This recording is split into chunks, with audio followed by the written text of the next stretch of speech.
Hello friends, welcome to Finwise. दोस्तों, new fund offer आया है इन्वेस्को का।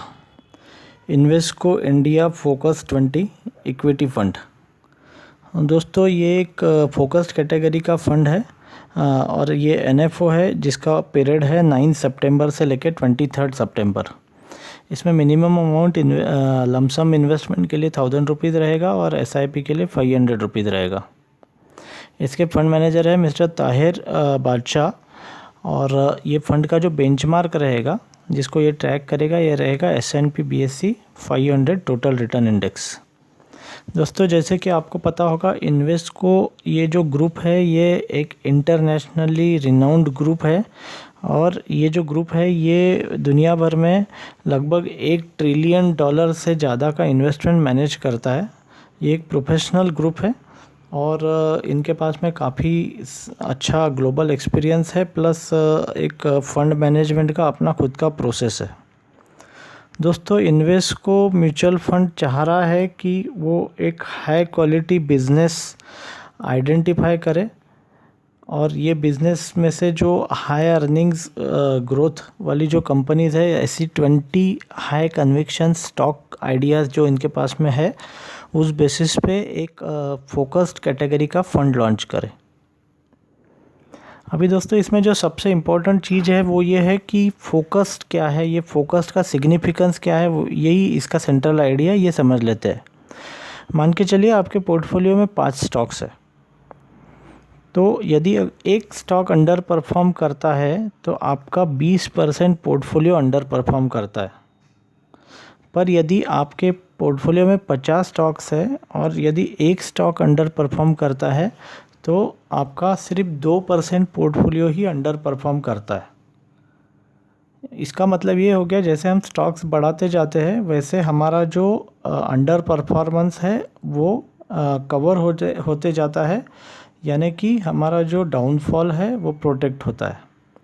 तो डाइवर्सिफिकेशन जो है, इसी को डाइवर्सिफिकेशन बोलते हैं। तो जैसे जैसे हम डाइवर्सिफाई करते जाते हैं तो हमारा जो पोर्टफोलियो का फॉल है वो कम होते जाता है। अभी इसका रिवर्स सिचुएशन देखते हैं। मान के चलिए आपका 5 स्टॉक्स का पोर्टफोलियो है और एक स्टॉक ने 100% का रिटर्न दे दिया, तो ये जो स्टॉक है ये टोटल पोर्टफोलियो में 20% का कंट्रीब्यूशन करेगा। यानी आपके पास 100 रुपये है और 100 रुपये के आपके पास 20-20 रुपये के 5 स्टॉक्स है, तो एक स्टॉक ने 100% रिटर्न दे दिया तो वो 20% का रिटर्न एक ही स्टॉक ऐड कर देगा। पर यदि आपके पास 50 स्टॉक्स है और आपके एक स्टॉक ने 100% भी रिटर्न दे दिया तो पोर्टफोलियो में सिर्फ 2% का एडिशन होता है। तो दोस्तों, इसका मतलब ये है कि जब हमारे पास स्टॉक्स कम है तो अपसाइड ज़्यादा अच्छे से रिफ्लेक्ट होता है, क्योंकि ये कॉन्सेंट्रेटेड पोर्टफोलियो बन जाता है।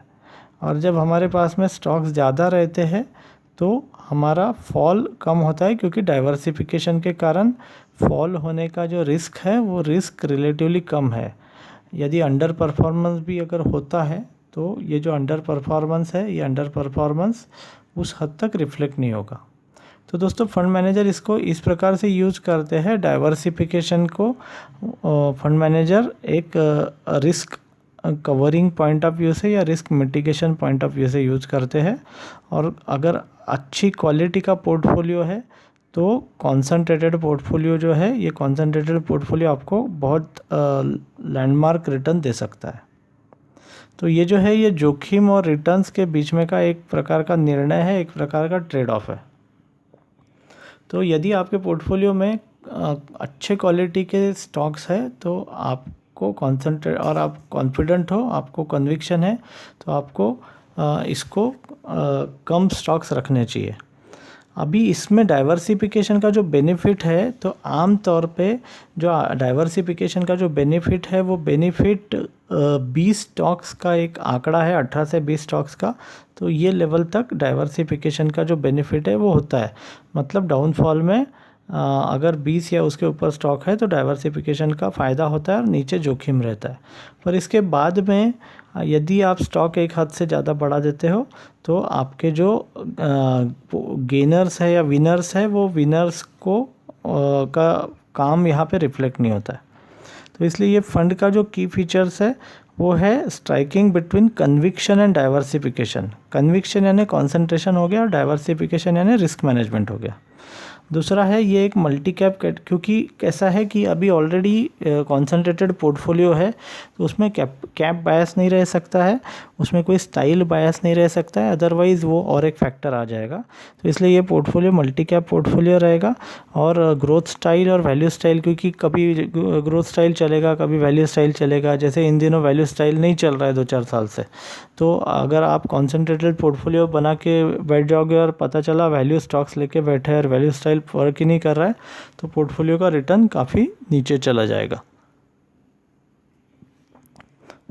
तो इसमें मल्टी कैप स्टॉक्स रहेंगे और blend of growth and value style रहेगा और स्ट्रिंजेंट रिस्क मैनेजमेंट प्रोसेसेस रहेगी, यानी कैप्स डिफाइंड रहेंगे, फंड्स का जो स्टॉक्स का क्वालिटी है, स्टॉक्स का एलोकेशन है, ये सारा डिफाइंड है।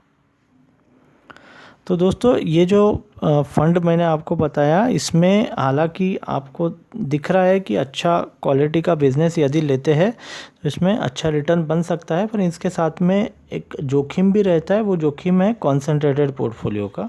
तो यदि स्टॉक का अंडर परफॉर्मेंस हो जाता है तो उसके कारण अपने पोर्टफोलियो में पोर्टफोलियो ड्रॉडाउन भी ज़्यादा दिख सकता है, यानी मार्केट के क्रैश में हो सकता है ये पोर्टफोलियो ज़्यादा गिरे और तेज़ी में ज़्यादा बढ़े। अभी चलते हैं दोस्तों कुछ इंटरेस्टिंग फिगर्स पे और इंटरेस्टिंग स्लाइड्स पे, और हमारा जो कन्विक्शन है वो कन्विक्शन इससे स्ट्रांग हो जाएगा कि फोकस्ड इक्विटी फंड के बेनिफिट्स क्या क्या रहते हैं। तो ये सबसे पहले आप जो स्लाइड देख रहे हैं बड़ा इंटरेस्टिंग स्लाइड है। इसमें टॉप 10 स्टॉक्स का कंट्रीब्यूशन की बात की है। तो ये जो टॉप 10 स्टॉक्स का जो कंट्रीब्यूशन है, तो यदि पोर्टफोलियो का सपोज़ एक पोर्टफोलियो है जो 50 फंड्स का स्टॉक्स का पोर्टफोलियो है, तो कायदे से अगर सबके रिटर्न्स इक्वल है तो टॉप 10 स्टॉक्स का भी जितना ही रिटर्न रहना चाहिए उतना पोर्टफोलियो का रिटर्न है। तो उस केस में ये जो रेशो है, ratio of the stocks, ratio of the top 10 stocks का जो कंट्रीब्यूशन है और जो कंट्रीब्यूशन ओवरऑल पोर्टफोलियो का है, तो कायदे से अगर आप रिटर्न टू रिटर्न की बात करें तो 10 जो स्टॉक्स है उन स्टॉक्स ने 10% का कंट्रीब्यूशन कायदे से करना चाहिए। इसका मतलब है कि मेरे पास 100 स्टॉक्स है, तो 100 स्टॉक में से यदि अगर मैंने सपोज़ 100 स्टॉक्स में से मैंने 100 रुपये कमाए, तो जो टॉप 10 स्टॉक्स है उससे कायदे से मेरे को 10 रुपये कमाने चाहिए, यदि अगर अपन इक्वल वेटेज मेथड से जाते हैं। पर ये टॉप 10 स्टॉक्स क्योंकि वॉल्यूम भी इसका ज़्यादा रहता है और ये क्वालिटी भी अच्छा रहता है, तो इसके कारण इनका जो कंट्रीब्यूशन है वो 10% नहीं रहा है, बट इनका कंट्रीब्यूशन काफ़ी सिग्निफिकेंट रहा है as compare to the broader portfolio. तो यदि हम इसको पोर्टफोलियो से कंपेयर करें, यानी जो टोटल पोर्टफोलियो उससे यदि कंपेयर करते हैं, तो फॉर एग्ज़ाम्पल हम लोग लेते हैं कैलेंडर ईयर 2019 जो कि हमारा लेटेस्ट कैलेंडर ईयर है। तो ये लेटेस्ट कैलेंडर ईयर में जैसे हम सोच सकते हैं कि जो निफ्टी 50 के जो टॉप 10 स्टॉक्स का जो कंट्रीब्यूशन था as compare to the total returns, तो ये कंट्रीब्यूशन 108% का था, मतलब कि ये काफ़ी सिग्निफिकेंट था। तो टॉप 10 स्टॉक्स ने निफ्टी को काफ़ी ज़्यादा क्वांटिटी में उठा दिया था, काफ़ी ज़्यादा क्वांटिटी में रिटर्न दिए थे as compare to the broader index. और पिछले साल का तो हमको पता ही है, 2018 में टॉप 10 स्टॉक्स या 8 स्टॉक्स ही एक्चुअली इंडेक्स को उठा के ऊपर लेके गए थे। एक्चुअली ये फिनोमेना पिछले दोनों साल से पिछले कुछ सालों से काफ़ी प्रोमिनेंट है कि इसमें इंडेक्स में थोड़ा सा वेरिएबिलिटी बढ़ गया है। तो कैलेंडर ईयर 18 में यदि आप देखें तो 198% का कंट्रीब्यूशंस है टॉप 10 स्टॉक्स का। इसका ये भी मायने होते हैं कि यदि आप कॉन्सेंट्रेटेड पोर्टफोलियो बनाओ और लिमिटेड स्टॉक में पैसा डालो, तो इसके जो रिटर्न्स है ये ब्रॉडर इंडेक्स से काफ़ी ज़्यादा रिटर्न आप जनरेट कर सकते हो। अभी बात करते हैं कि हमने कॉन्सेंट्रेटेड पोर्टफोलियो तो बनाया, तो डाइवर्सिफिकेशन यदि बाकी जो इंडेक्स में, क्योंकि कोई निफ्टी का इंडेक्स 50 स्टॉक्स का रहता है, सेंसेक्स 30 का रहता है, BSE 100 जो है वो 100 स्टॉक्स का रहता है, या BSE 200 200 स्टॉक्स का रहता है। तो इसमें क्या हम जो डाइवर्सिफिकेशन कर रहे हैं तो सही में हमारा जोखिम कम हो रहा है। तो दोस्तों उसका फॉर्मूला ऐसे है कि जो हम जो है जोखिम यानी जो रिस्क है उसको वोलेटिलिटी से गिनते हैं। जिस चीज़ में वोलेटिलिटी ज़्यादा है उसको ज़्यादा रिस्की माना जाता है as per the economics theory, और वोलेटिलिटी को स्टैंडर्ड डिवीजन के फॉर्म में गिना जाता है। तो दोस्तों BSE सेंसेक्स ले लो जो 30 स्टॉक्स का पोर्टफोलियो, जिसका पोर्टफोलियो 30 स्टॉक्स का रहता है, चाहे निफ्टी 50 ले लो, चाहे BSE 100 200 ले लो। इसका जो आप देख सकते हैं, इसका जो स्टैंडर्ड डिविएशन है यानी कि जो जोखिम है ये 18 ± 0.3% के बीच में ही आपको दिखेगा। मतलब एक लेवल के ऊपर में आपका स्टॉक्स, नंबर ऑफ स्टॉक्स बढ़ाने से जोखिम ज़्यादा बढ़ता नहीं है। हालांकि आप देख सकते हैं BSE सेंसेक्स की जोखिम तुलनात्मक मार्जिनली सबसे ज़्यादा दिखाई देती है। तो ये है कंसंट्रेशन का और डाइवर्सिफिकेशन का बैलेंस, कि एक लेवल के ऊपर में जोखिम नंबर ऑफ स्टॉक्स बढ़ाने से कम नहीं होता है। अभी चलते हैं और एक इंटरेस्टिंग डेटा पे। एक इसको अभी हमने तो इंडेक्स के फॉर्म में लिया, अभी सेक्टर के फॉर्म में भी आप देखिए तो जो सेक्टर के जो टॉप परफॉर्मर हैं, फॉर एग्जांपल हम एक ऑटो सेक्टर कंसिडर करते हैं, तो टॉप परफॉर्मर्स ने ये सेक्टर में, जिस सेक्टर में 7% के रिटर्न आए थे उसके टॉप परफॉर्मर्स ने 36% का रिटर्न जनरेट किया, वही उसके बॉटम परफॉर्मर्स ने -5% का रिटर्न जनरेट किया। तो यदि अगर कोई सेक्टर में इन्वेस्टेड है, सेक्टर के 15 स्टॉक्स में, तो वो 7% रिटर्न कमाएगा। पर यदि कोई कॉन्सेंट्रेटेड हाई क्वालिटी पोर्टफोलियो बनाता है तो वो 36% का रिटर्न बनाएगा। तो इसका जो अल्फ़ा आता है वो अल्फ़ा 30% के आसपास का अल्फ़ा सिर्फ कॉन्सेंट्रेटेड पोर्टफोलियो बनाने से ही बन सकता है। तो ये है पावर ऑफ कॉन्सेंट्रेटेड पोर्टफोलियो।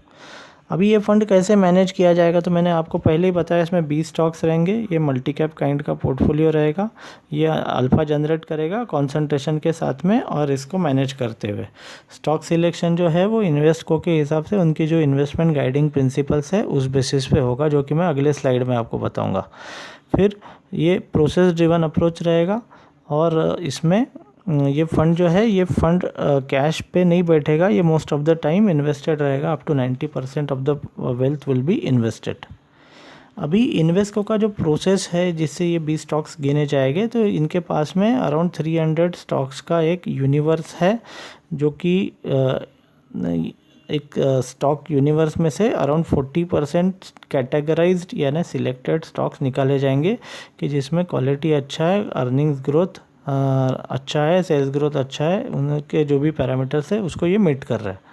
इसमें से अराउंड 56 लार्ज कैप रहेंगे, 43 मिड कैप रहेंगे और 39 स्मॉल कैप रहेंगे। ये जो 3 लार्ज, मिड और स्मॉल है, इनमें से विदाउट एनी बायस कंपनी अपने हाई कन्विक्शंस 20 स्टॉक्स निकालेगी और इससे एक पोर्टफोलियो बनाएगी जिसका नाम रहेगा Invesco India focus 20 fund, focus 20 equity fund. यही फ़ंड जो है इसका कल 9 तारीख से ये फ़ंड लॉन्च हो रहा है। तो दोस्तों मैं आशा करता हूँ कि आज का जो वीडियो है इसमें आपको इसके काफ़ी सारे फंडामेंटल समझ में आ गए होंगे। ये जो इन्वेस्टको का जो रिसेंट परफॉर्मेंस रहा है, इन्वेस्टको का ये क्रैश में या रिसेंट ईयर्स में, ये भी काफ़ी अच्छा परफॉर्मेंस रहा है। और ये जो फ़ंड है, ये जो फ़ंड का जो क्वालिटी है, ये जो फ़ंड का कंसेप्ट है, तो ये फ़ंड का कंसेप्ट टाइमिंग वाइज भी रेलिवेंट है। और मैं आशा करता हूँ, मेरे को ये लगता है कि ये जो फ़ंड है, ये फ़ंड अच्छा परफॉर्म करेगा। From my side I will give a by two this fund. At the same time इसमें की जो जोखिम है, ये जोखिम है कॉन्सेंट्रेटेड पोर्टफोलियो से। यदि मार्केट में फॉल आता है तो ये फ़ंड में जो जोखिम रहता है ये नॉर्मल डाइवर्सिफाइड फंड से ज़्यादा रहता है। तो ये फ़ंड में अगर नए इन्वेस्टर्स है तो नए इन्वेस्टर्स को इसमें एक कॉन्सेंट्रेटेड मल्टी कैप फंड समझ के SIP के फॉर्म में फर्स्ट टाइम इन्वेस्टर को इन्वेस्ट करना चाहिए। जो इन्वेस्टर्स का जोखिम लेने का कैपेसिटी ज़्यादा है वो इसमें लमसम में भी ज़रूर इन्वेस्ट कर सकते हैं। इसमें का इन्वेस्टमेंट का अवधि आपका कम से कम 5 साल का अवधि रहना चाहिए, क्योंकि ये ऑल इक्विटी फंड है। तो थैंक यू वेरी मच दोस्तों। यदि आपने मेरे चैनल को सब्सक्राइब नहीं किया है तो सब्सक्राइब ज़रूर करिए, और मैं आपको नई नई और हटके चीज़ें देते रहूँगा। Thank you friends.